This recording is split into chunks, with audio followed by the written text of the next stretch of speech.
All rise. The First District Court of Appeals is now in session. All who have business before this court, draw near, give attention, and you shall be heard. May God save these United States, the great state of Florida, and this honorable court.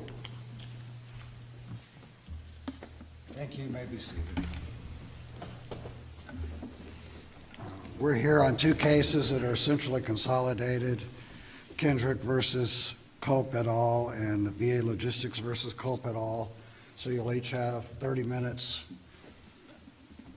Combination of the two 50-minute arguments. You're not required to consume the entire 30 minutes. You may proceed.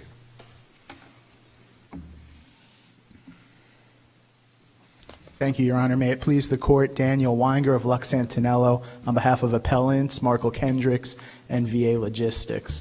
I'll just get very briefly into the facts, and I can skip right over them if the Court's comfortable with me doing that. But this case involves a automobile accident, a trucking accident that occurred in Georgia, admittedly not too far from the Florida border. Our driver, Markle Kendricks, was at the time driving towards Florida with a delivery. VA Logistics is a logistics company that arranged for Mr. Kendricks to be making the delivery. So the delivery was to be completed in Florida? The delivery was to be completed in Florida, but Mr. Kendricks was in the accident while still in Georgia and en route to Florida. For purposes of this argument, I know we have two appellants, Mr. Kendricks, VA Logistics. Our primary argument, general jurisdiction has been conceded, so we're here on a specific jurisdiction question. Our primary argument... Well, could I stop you there? Because you do make arguments in both briefs as to general jurisdiction, and certainly it was conceded below.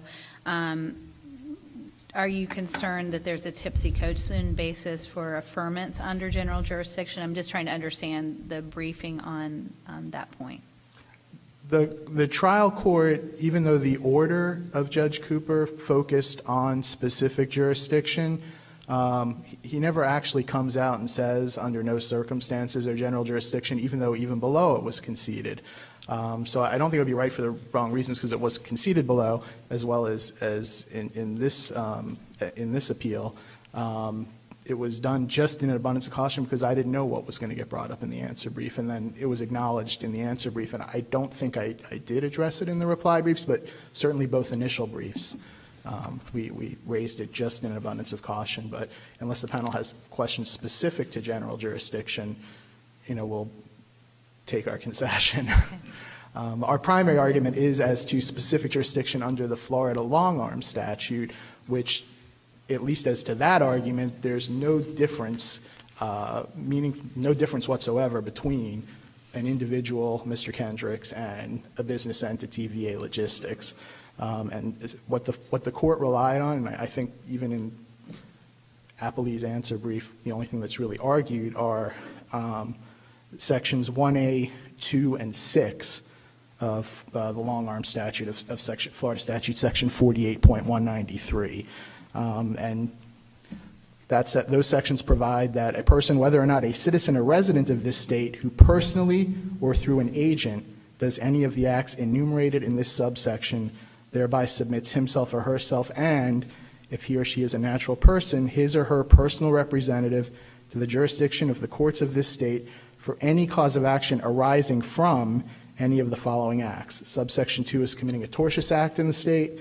Subsection 6 is causing injuries to persons or property within this state arising out of an act or omission by the defendant outside this state if, at the time of the injury, the defendant was engaged in solicitation or services activities within the state, or products, materials, or things processed, serviced, or manufactured by the defendant anywhere were used or consumed within this state in the ordinary course of commerce, trade, or use. So we're really looking at subsections 2 Counsel, and let me 6A. interrupt for a second. I don't know that I heard you reserve time for rebuttal. I would reserve 7 minutes, please. So essentially, it's really the same argument as to both subsections because Florida courts have consistently held that with limited exceptions, such as cases for defamation where a communication from outside the state is brought into the state, certain types of product liability cases, an injury to occur in the state, as that term is used under subsection 1A6, the actual physical injury needs to occur in the state of Florida. And Right, and before you get to that, why don't we start with 2 before you jump to the injury? You know, under subsection 2, it seems that, reading the statute, the acts enumerated under 1A are acts from the defendant, by the defendant, and it's committing a tortious act within this state. What is the alleged tortious act within this state that either of the defendants committed? Well, they gloss right over the act. They appellee focuses strictly on the injury to the survivors, which we acknowledge. Wrongful death is a cause of action that is of the individuals who survive. But the tortious act is what occurred in Georgia, the alleged negligence of Mr. Kendricks, causing the traffic accident.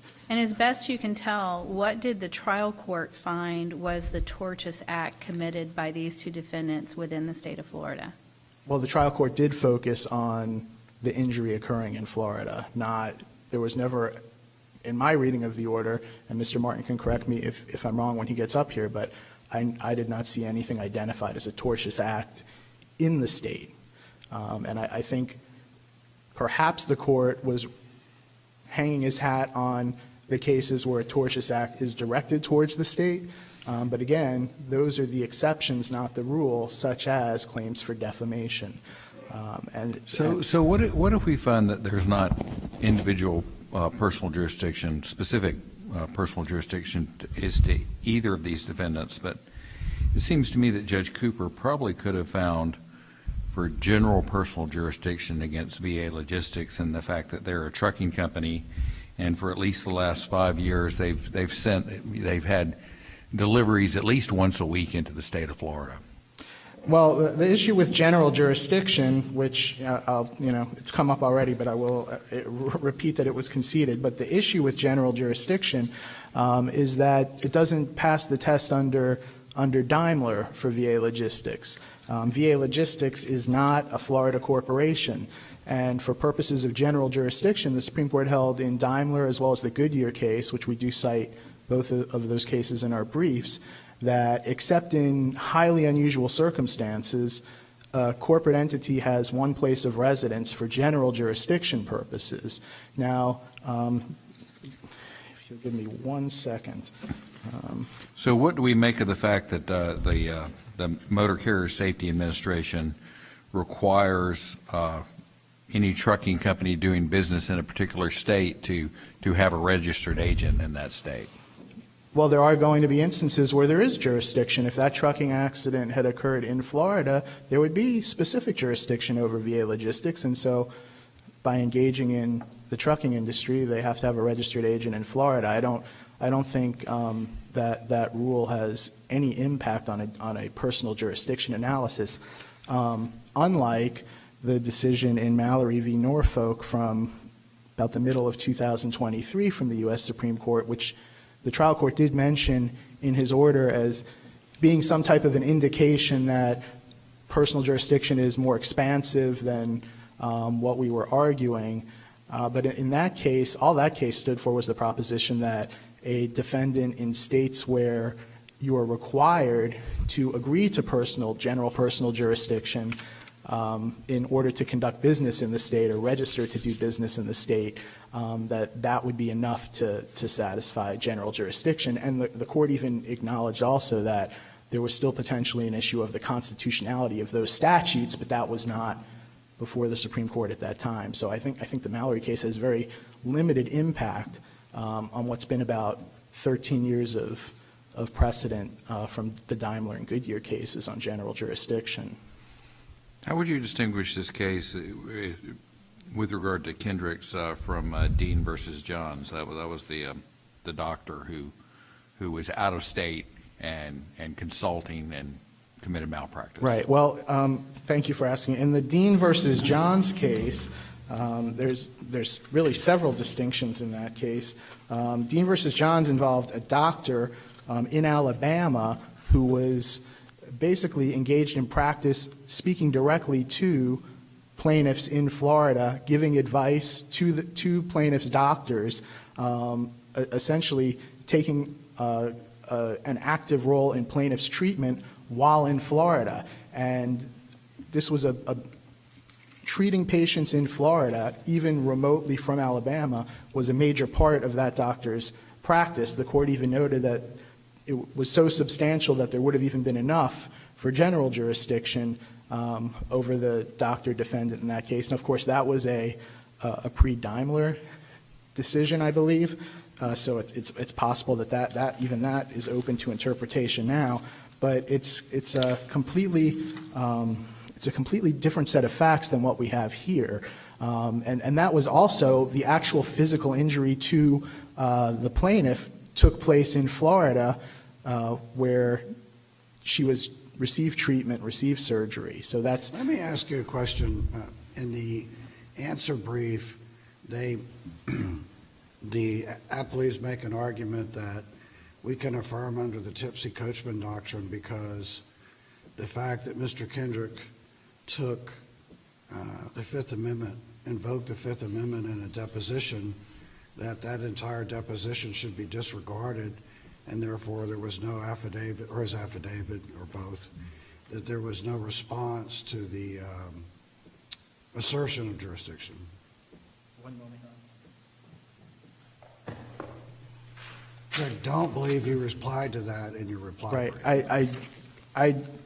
I did anticipate that question. If the court were to examine the question, well, first of all, I don't think there's a waiver or a Tipsy-Coachman argument, because our position as to Mr. Kendricks all along was that the affidavit was done in an abundance of caution, but that the pleadings themselves, the complaint itself, fails to establish personal jurisdiction over Mr. Kendricks. As to the adverse inference, I hesitate to stand up here and read through each of the adverse inferences they're looking to take. That's not necessary for my question anyway. Okay.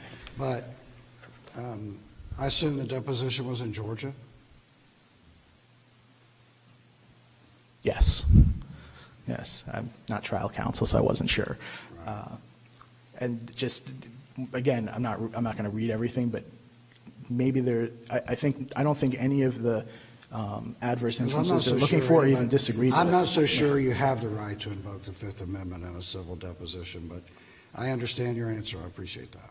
Thank you. Does any of that matter if we were to find that the plaintiff appellee did not establish a prima facie case to begin with? No, that was what I was trying to get at. Maybe not as articulate as Your Honor just did. But Let me ask you about VA logistics. I mean, the argument there in that case is obviously a little different than Mr. Kendrick's case. So you have hundreds of shipments to Florida. You have 4 shipments going to Florida, apparently, practically simultaneously with the terrible accident here. Why is that not enough, as the appellee asserts, for specific jurisdiction over VA logistics? Okay, well, but before I will answer the question, but just before I want to point out that is a difference between VA logistics and Mr. Kendrick's as to a minimum contacts analysis on specific jurisdiction, but not the Florida longarm statute analysis, which doesn't get into anything but where the injury occurred or directed towards the state. And I think for the minimum contacts analysis for VA logistics, it's trying to fit a square peg in a round hole, because everything they're pointing to, even if I think there was some testimony from our corporate representative that VA logistics only did 2% of their business in Florida.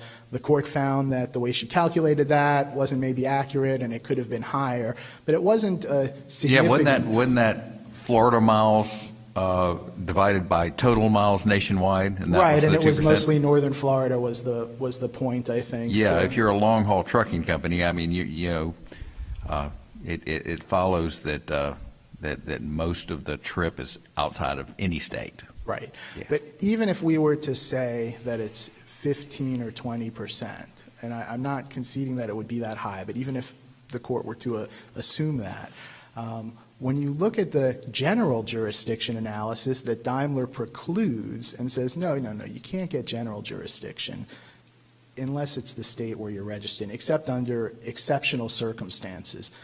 They're basically taking the But what old about- general jurisdiction argument and trying to apply it to So specific. why doesn't the court have specific jurisdiction over VA logistics?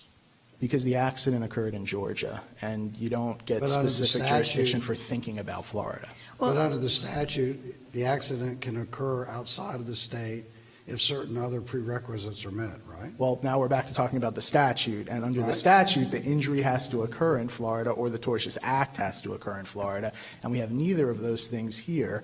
This Well, court, their argument is under Coates, the injury occurred here. well, Coates is not a personal jurisdiction case. I Coates just understand that, right, but it's right. pretty clear on how to interpret the wrongful death statute. Well, why don't we go to the language of the statute, shall we? Let's go to 1A6A, and it seems to me there are three elements. An injury caused to persons or property within the state, and under Coates, I think the plaintiff appellees have established injury.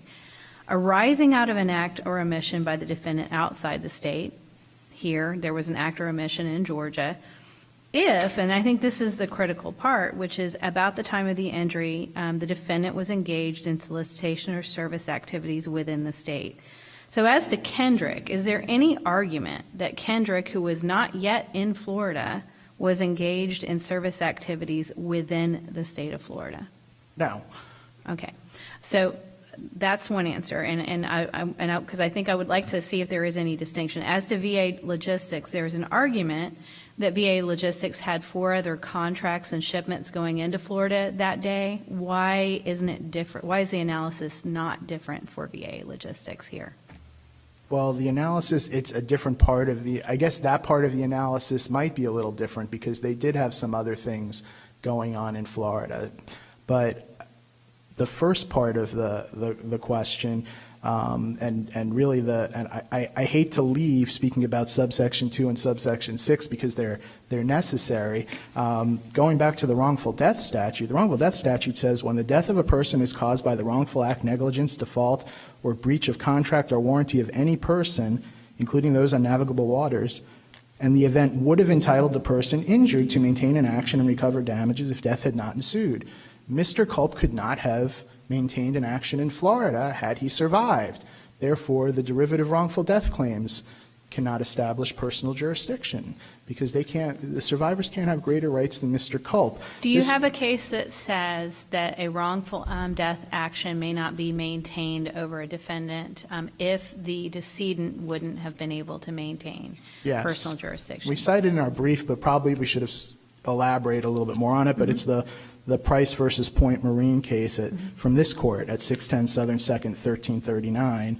And a quote from that case is, referring to section 1A6, this section is not applicable to situations in which persons outside the state are injured by acts or omissions which occur outside the state. While the seaman died in Florida, the physical injury occurred outside the state. Appellant's reliance on this section is thus unavailing. So that would seem to be directly on point for the proposition that I think they argue that Coates overruled that implicitly.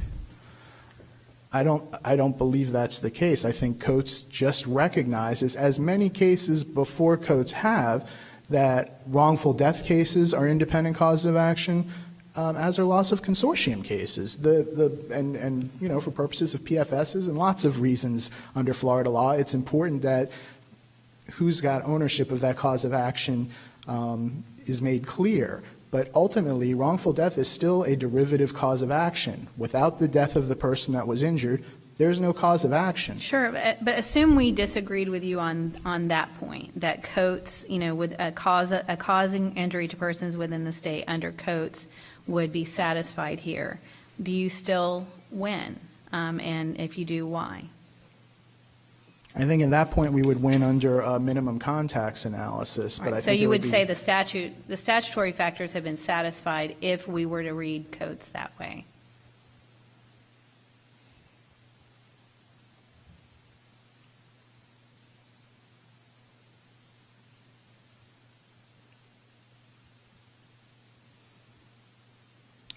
I would still suggest that subsection 6A requires more of a connective tissue between the engagement in solicitation or services within the state and the actual injury to the person. But the statute doesn't say that plainly, so is there an interpretation that this court or the Florida Supreme Court that has made that say these two things have to be connected?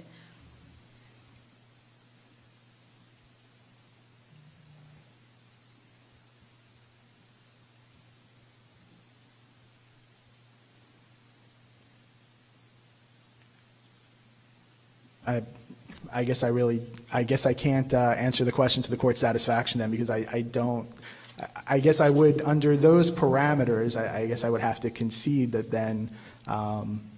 But even if the under- statutory language applied here, contrary to your position,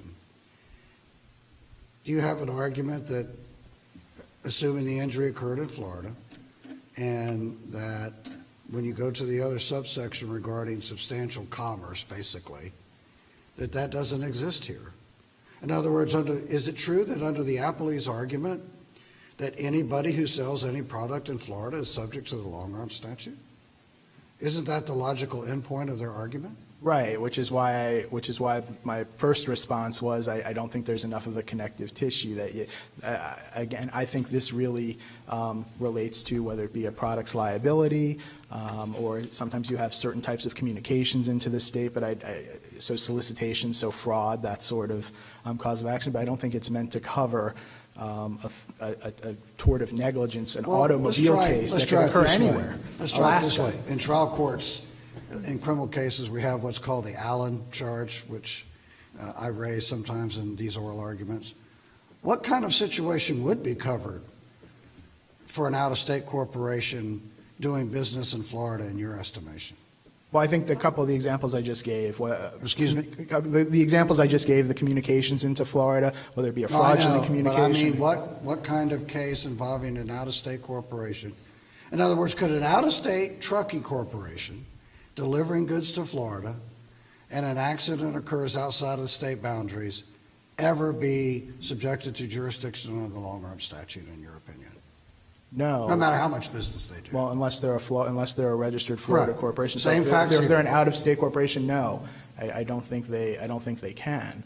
And I think that would also, it's easy to get clouded here by the fact that this happened to be not too many miles from the Florida-Georgia border, but borders are borders. And, I guess I got accused of going through a parade of horribles in our initial brief, but that doesn't mean it's not true. That you can extend the idea of, well, Did it's a you just loss say of borders? consortium. Did you just say borders or borders? Yes. Okay. Yes. I just want to make State sure I board- understood yeah. what you said. Yeah, state borders are state borders. So whether it's a few miles or whether it's California, Hawaii, or Alaska, the fact that you're thinking about going into Florida, if you're on the way to make a delivery to get on, that's going to get on a plane and that's coming to Florida, and you're in Hawaii, are you subject to personal jurisdiction in Florida under the longarm statute because you killed someone who has a wife that lives here, and she has a loss of consortium claim if you're just injured, or a wrongful death claim if you're hurt. That really is the logical outcome if the court were to So your find- argument that it was only 9 or 10 miles inside of Georgia, if it could have been north of Atlanta or 9 or 10 miles outside of Florida, and the result's the same. makes no difference. Right. It hurt us when we made a form nonconvenience argument that we did not bring up to this court. But it has no place in the analysis for personal jurisdiction, either under the Florida's longarm statute or under a Supreme Court minimum contacts analysis. And just to kind of, again, crystallize the difference between the defendants. As to Kendrick's, we wouldn't need to reach the minimum context analysis if we find the statutory long-arm arguments don't hold water. And then as to the other defendant, VA Logistics, it may come down to a minimum context analysis. Is that Only your- if the court disagrees that just because wrongful death claims exist, that means that those plaintiffs can have greater rights than the derivative claim that they're relying on. Right. I think I'm You're in your rebuttal in time. my rebuttal, so unless the court has anything pressing to ask, I'll reserve the rest. Thank you.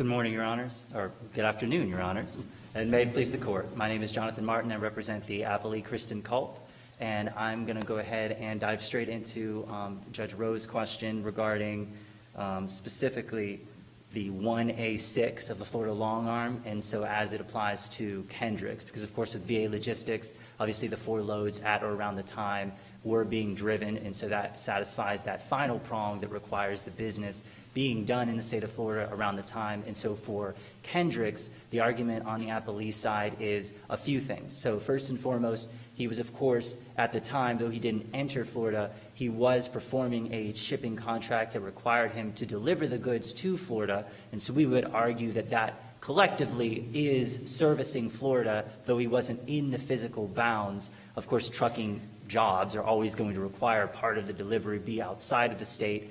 We also have the So it wouldn't matter if it happened in California if the contract was for a delivery to Florida.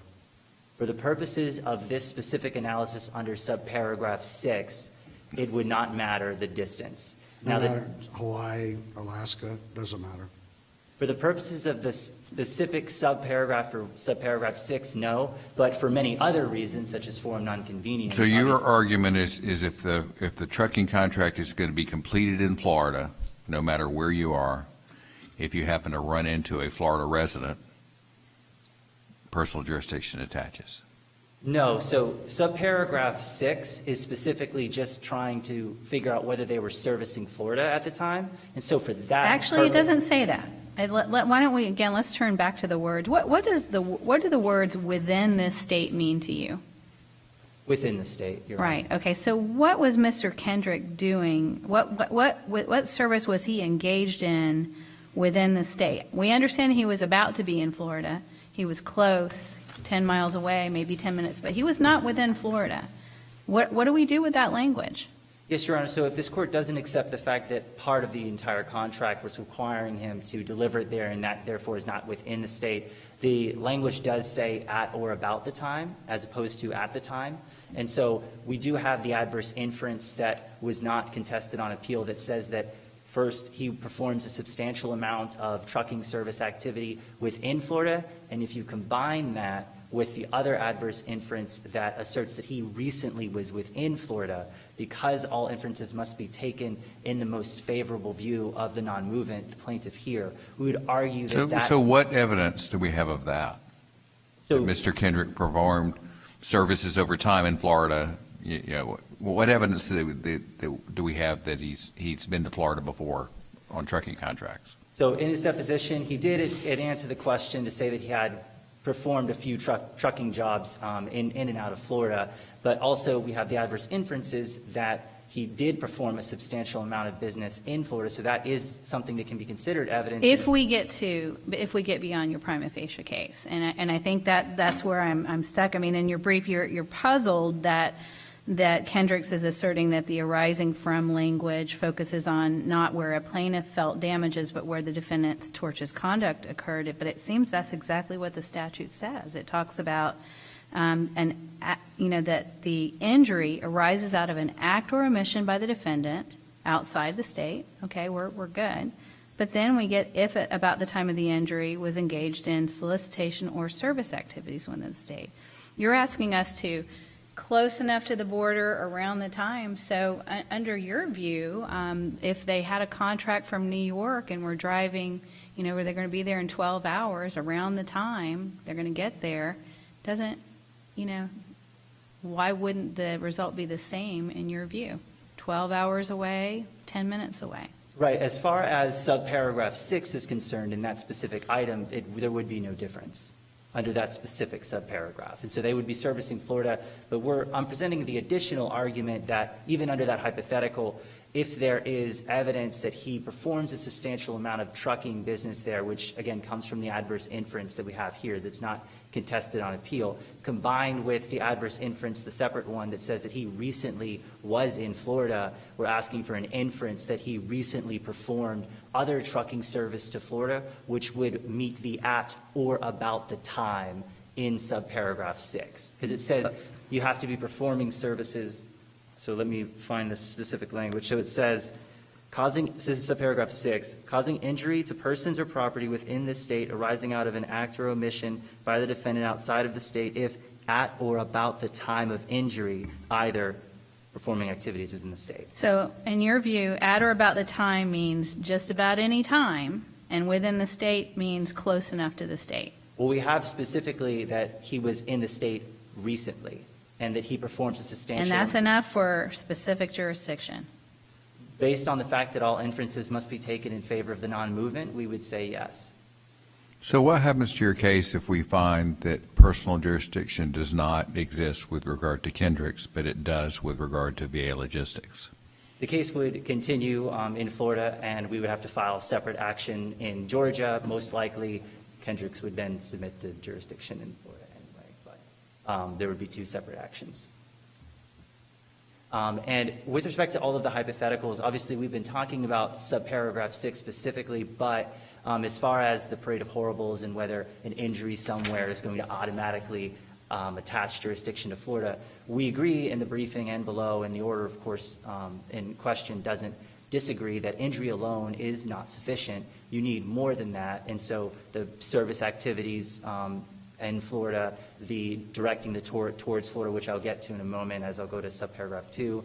And then even if you succeed under the plain language of the long arm, you still have to have minimum contacts, and the big one there is purposeful availment. And so if a defendant really is wholly disconnected from the forum state and is not performing intentional acts to do business there, then there won't be any jurisdiction. And if somehow you get through all of those hurdles, if the cause of action is truly unrelated to the forum state and inconvenient, then a forum nonconvenience motion will kick it out. And so the truck, well, I guess there wouldn't be a truck driver from Hawaii, but the delivery that starts in Hawaii and all the evidence is in Hawaii, the forum nonconvenience motion will kick that out, as well as purposeful availment analysis. Now, going to Judge Rowe's question regarding subparagraph 1A2, unless there are more questions on 1A6. No, I would love for you to give me an explanation on the facts that would support the defendant committing a tortious act within Florida. All right, and so for this one, obviously, you start with went, and you acknowledge how physical presence isn't required, et cetera, but all the progeny of cases, as pointed out by the initial brief, discuss, the intentional torts, the defamation and libel and that sort of thing. And so then you go eventually to the Dean versus Johns case, which was a typical negligence case. There, the Alabama doctor used the telephone to communicate the misdiagnosis to Florida. And so here's where the analogy comes in for this case. And so as to VA logistics, specifically, I'll start with VA, the Navisphere system is sort of how the coordinating of the shipment begins. It's a Florida company that in Florida, at their Florida location, enters in this request. And so the technology involved in this case is that Navisphere internet app that ultimately connects VA logistics to this Florida company to provide this shipment.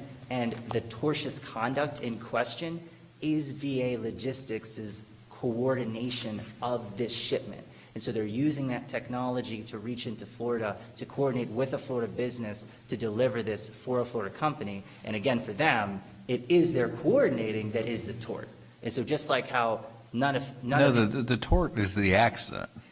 The tort, for Kendricks, the tort is the accident, and that does attach vicarious liability to VA, but coordinating the shipment itself is part, because the VA wasn't driving. And so VA... But that's a contract.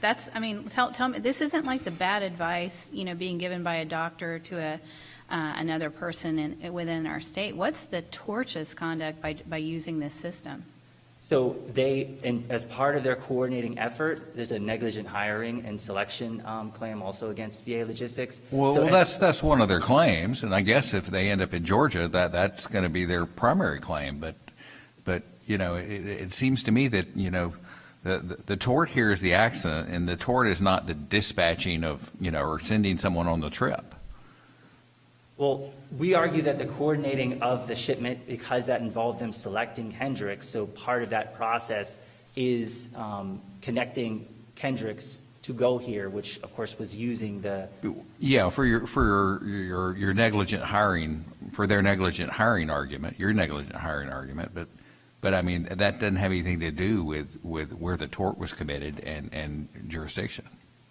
So we would also argue, and this would apply obviously also to Kendrick's, is that whenever you have so the tortious conduct, the driving, is intentionally directed towards Florida for the benefit of a Florida business for a delivery to a Florida company, that is the plus that is directing the tortious conduct to Florida. And that would satisfy the Dean versus Johns sort of exception to physical presence here.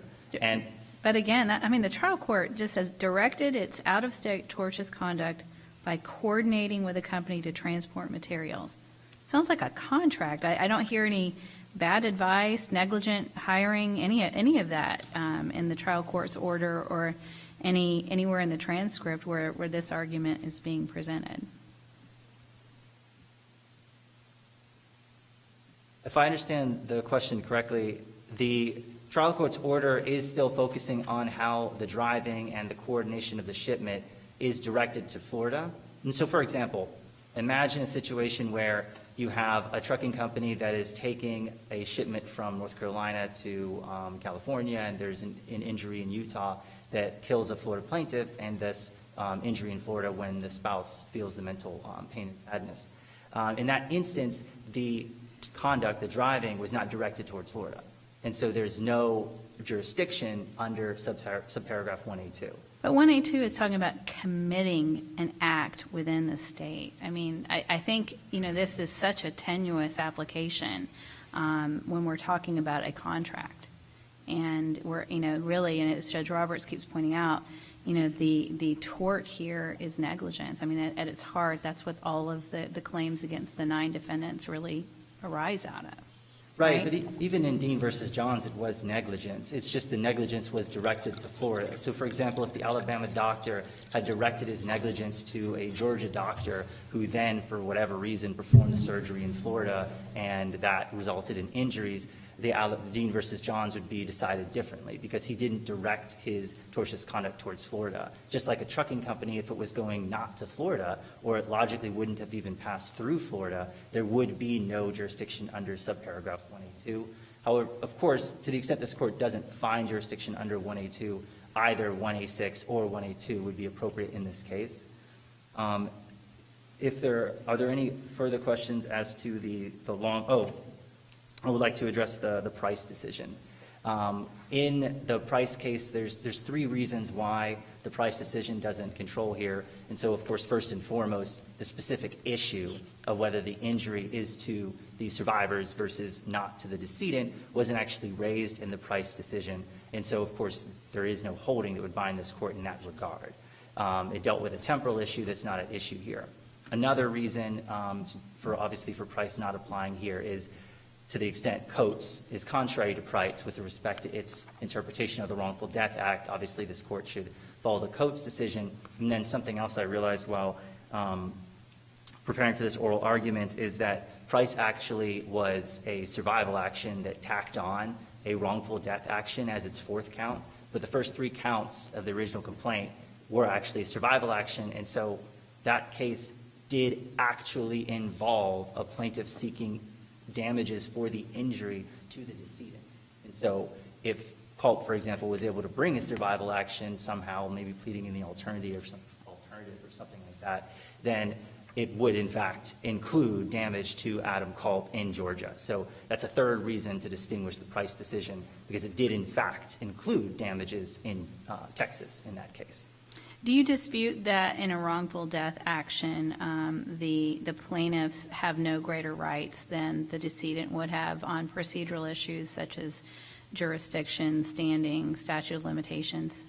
It's specific, so no, Your Honor, because it's specifically whether they can, quote, maintain an action, which is what the wrongful death statute says. And so here, there's no dispute that Culp can maintain an action. The only question is, where they can. It's more of a horizontal decision. It's not even a greater rights issue, because in some cases, the decedent's location might be better, the survivor's location might be better. There isn't a particular reason to think that one choice is inherently better than the other. But moreover, the Lejour case that they cite, that's the one where the derivative nature is discussed because they have the arbitration clause that completely prevented the survivors from bringing the action at all in an Article III court. First and foremost, That case focuses on the decedent's ability to contract and waive certain defenses and rights that he has to maintain an action.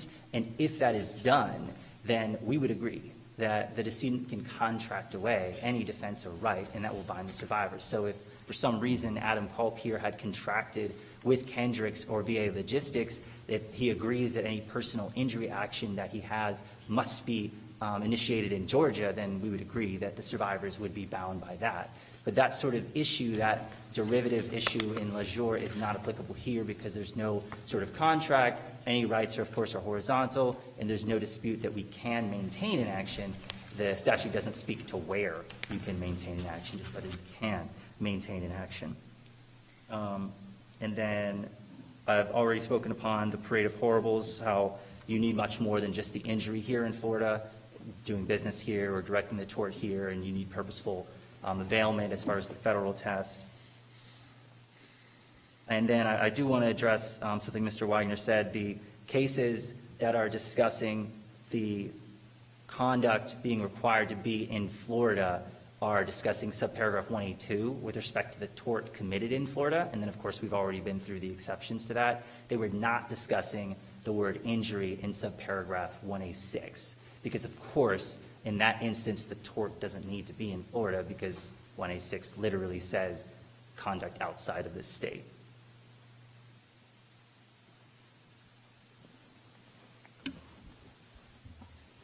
Well, assuming we were to agree with you on specific jurisdiction under this statute, what is your best argument that there were sufficient minimum contacts with VA Logistics?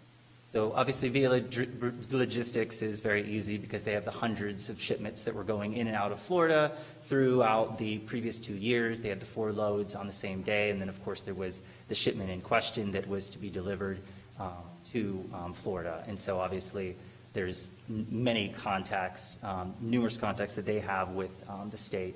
With respect to Kendricks, Well, before you go on, I mean, is that the question that the Supreme Court, that it's just quantity, that there's enough, then that's the end of it? We just, that's, a Delaware corporation, principal place of business in Delaware, everyone's employed up there, that as long as they're doing enough here, that's going to be enough for due process? the courts have been quite, for lack of a legal term, squishy about it, and they keep talking about how there is no perfect test, and they're really unhelpful sometimes. Like there's the Brandy decision, for example, from one of the district courts that even says a single instance of business is potentially a sufficient contact as long as the cause of action directly arises from it. And so the courts sort of bounce back and forth, and there doesn't seem to be a minimum quantity necessary for specific jurisdiction. Obviously, there is for general jurisdiction. And so it's more just, did they represent an intent to invoke the benefits and privileges of Florida? And here, of course, it's using the infrastructure and roads of Florida to sustain their business, which, of course, they make, lots of money by doing this. And so because this cause of action arises directly from that, those sort of contacts are particularly relevant for the purposeful availment. So your argument there is a trucking company that regularly does trucking in Florida could reasonably anticipate being held into court in Florida over a trucking accident? Yes, that Okay. killed a Florida plaintiff, and yes, it's certainly something they could have reasonably anticipated. What do you do with Daimler versus Bowman? And I mean, that was what, 2.4% of worldwide sales going into California? In which case was that? That was the Daimler versus Bowmer Oh. by U.S. Supreme Court. That one's general jurisdiction. So, Right. yeah, we're not arguing general jurisdiction here. Okay, you're not arguing it, but let's talk about the due process side of that. In a general sense, so what is the quantity? I mean, give the court some guidance in terms of what it, ought to be. If you say it's murky and squishy, what should we be considering? I mean, quantity can't be it. Yeah, because, I think that quantity it doesn't apply most of the time because, again, like you can have one instance of business activity that is the instance that gives rise to it, and that can be sufficient under purposeful availment. I mean, there's the Burger King case. I mean, there's situations where just that contract with Burger King in Miami, this is the franchisee in Michigan, just that one contract, because it was, a continuous contract with a Florida company, that was purposeful availment. That was enough. I don't think quantity is almost ever really going to kick a plaintiff's case out for specific jurisdiction. but it will be problematic for general jurisdiction. So your argument is in excess of one shipment a week for 5 whole years is sufficient to establish that? Yes, Your Honor, more than sufficient. And as to Kendrick's, there we have not only the, of course, shipping that he was doing at the time of the accident to Service Florida, which gives rise to the accident, therefore it's even more relevant of a contact. He agreed in his deposition that he did perform a couple of loads in and out of Florida, and then of course we have the uncontested adverse inferences that show that he does a substantial amount of trucking business in Florida and that he recently has been here, and so collectively that also is enough to show that he has purposefully availed himself of the rights and privileges of Florida, and of course the arising out of or relating to prong is easily satisfied here as to both, and it's the same argument because of course the cause of action in this case quite literally comes out of the negligence. So it seems to me with regard to Kendricks, his big problem is he couldn't rebut a lot of the jurisdictional allegations because he was taking the fifth. That is correct, but we win without the adverse inferences, even on, especially on the arising out of or relating to, of course. But I mean, even without the adverse interests, you know, he couldn't provide rebuttal testimony in large amount. Right, because he chose not to because of the Fifth Amendment. Right. Now, even with his affidavit, what he did provide, he did admit to providing trucking services to Florida. And so because there is no magical quantity that we need for specific jurisdiction, even with what he did say, we do have enough based on his affidavit to establish specific jurisdiction.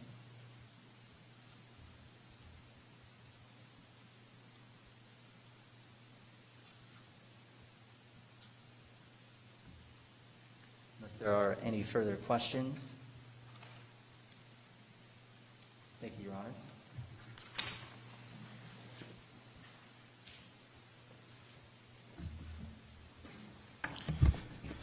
Okay, a few things I wanted to address, beginning with the adverse inferences that keep coming up.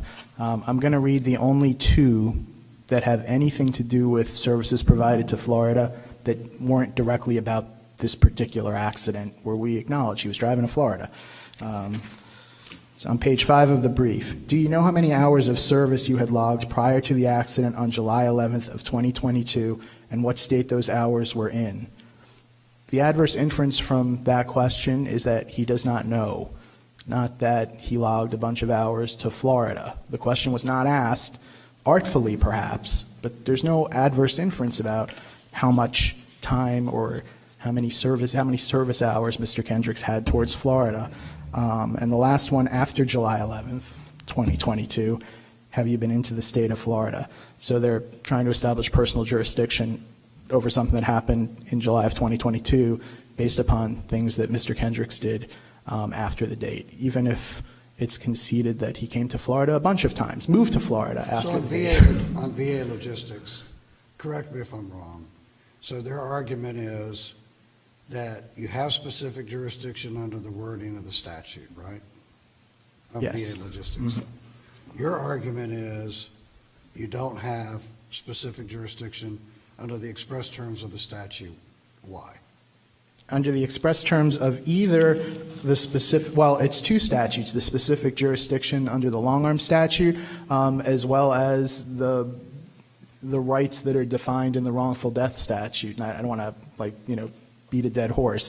If the court looks at the Coates case that keeps coming up, the question in that case that was certified was, does the trial court in a wrongful death action abuse its discretion by denying remitter of a punitive damage award that does not bear a reasonable relation to the amount of damages proved and the injury suffered? If we disagree with you about reading codes, I'm not asking you to concede it. Okay. But hypothetically, if we disagree with you on that reading of codes, tell me why you still prevail.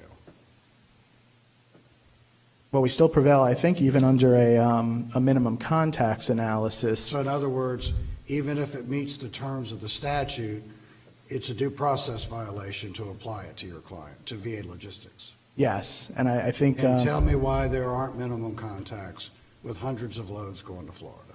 For the same reason there wouldn't be minimum contacts under Daimler and Goodyear for general jurisdiction. The key question. So the due process argument is the same for general and specific? No, it is not exactly. Well, because I seem to hear the appellee saying, no, that goes to general jurisdiction. We're not even arguing that. Specific jurisdiction, there's a different type of minimum contacts. We have purposeful availment. Talk to us about that a little bit. well, we have this three-part test: arise from or relate to, purposeful availment, fair play, and substantial. Would holding jurisdiction comport with fair play and substantial justice? But ultimately, what the courts look at is a nexus, a substantial connection, and so doing a percentage of deliveries into Florida when you're doing deliveries nationwide, is that in and of itself a substantial connection? No. The answer is, that's my question. I'll answer it. No, it is not. Why? Otherwise, you're just circumventing general jurisdiction analysis, and you're getting everyone on personal jurisdiction on a specific jurisdiction analysis, when specific jurisdiction is, I don't know how else to say it, specifically about the act committed in that case. And here the the difference act between general jurisdiction is you can bring suit against someone that the court has general jurisdiction over for a totally unrelated tort, right? Correct. Okay. But this the concepts for general and specific, as far as the due process, are somewhat the same, but they're different, right? Yes, there is a difference, but I don't know that we've met that difference here. If you do not have sufficient contacts for general jurisdiction, but you, for instance, VA Logistics is I believe it's an Iowa corporation, but it's not a Florida or a Georgia corporation. There's no dispute that there's specific jurisdiction in Georgia because that's where the accident occurred. You don't even have to look at Georgia. Well, you would have to look at Georgia's longarm statute, but I can't imagine that there wouldn't be jurisdiction under Georgia's longarm statute, and clearly that would be good enough for the minimum contacts analysis, even if it was the only shipment in VA Logistics history that required passing through Georgia. So your argument is it's a Missouri corporation. So your argument is thank that, you. that's okay. Your argument is that no matter how many shipments VA Logistics makes to Florida, thousands in your argument logically, that if it's an accident occurring outside of the state of Florida, reading codes against you, there's still not specific personal jurisdiction. Not with the accident occurring outside of Florida. And that's what distinguishes us from the Ford Motor case that came out of the Supreme Court either last year or late 2022. And that's based on a due process argument. That is that is due process. That's not Even if the statute applies. Correct. I think, unless the court has any other questions, thank you for your time. You ask us to reverse, he asked us to affirm. Got it. Court's in recess. All rise.